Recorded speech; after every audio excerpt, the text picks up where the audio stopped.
ಬಿಜೆಪಿಯಲ್ಲಿ ಶಮನವಾಗದ ಶ್ರೀರಾಮುಲು ಬೇಸರ.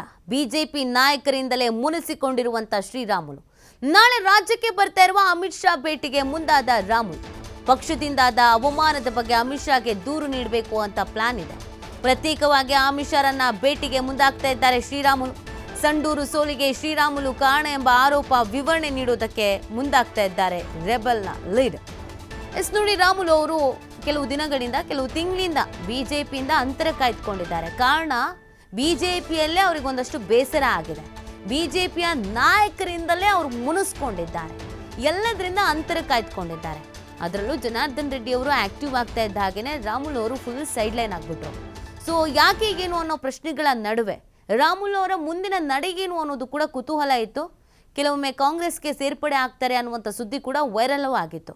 ಇದೆಲ್ಲದರ ಬೆನ್ನಲ್ಲೇ ನಾಳೆ ರಾಜ್ಯಕ್ಕೆ ಅಮಿತ್ ಶಾ ಅವರು ಭೇಟಿ ಕೊಡ್ತಾ ಇದ್ದಾರೆ. ಕೇಂದ್ರ ಗೃಹ ಸಚಿವರು ರಾಜ್ಯಕ್ಕೆ ಭೇಟಿ ಕೊಡ್ತಿರುವಂಥ ಹಿನ್ನೆಲೆಯಲ್ಲಿ ಪ್ರತ್ಯೇಕವಾಗಿ ಏಕಾಂಗಿಯಾಗಿ ಅಮಿತ್ ಶಾರನ್ನ ಭೇಟಿ ಆಗಬೇಕು ಅಂತ ರಾಮುಲು ಅವರು ನಿರ್ಧರಿಸಿದ್ದಾರೆ.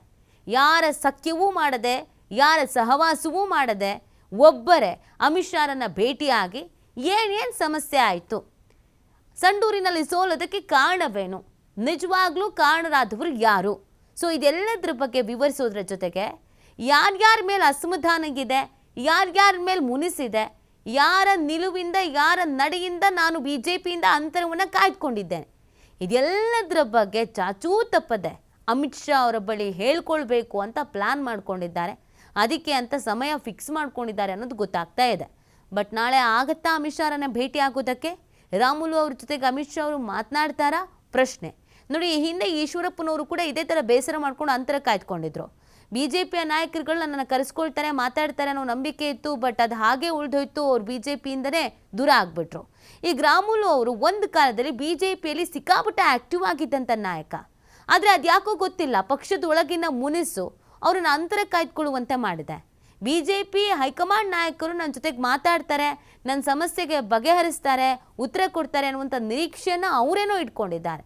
ಬಟ್ ಹೈಕಮಾಂಡ್ ನಾಯಕರಿಂದ ಏನು ಉತ್ತರ ಬರುತ್ತೆ, ಅವರು ಈ ವಿಚಾರವನ್ನು ಹೇಗೆ ತೆಗೆದುಕೊಳ್ತಾರೆ ಅನ್ನೋದು ಕೂಡ ಬಹಳನೇ ಮುಖ್ಯ ಆಗತ್ತೆ.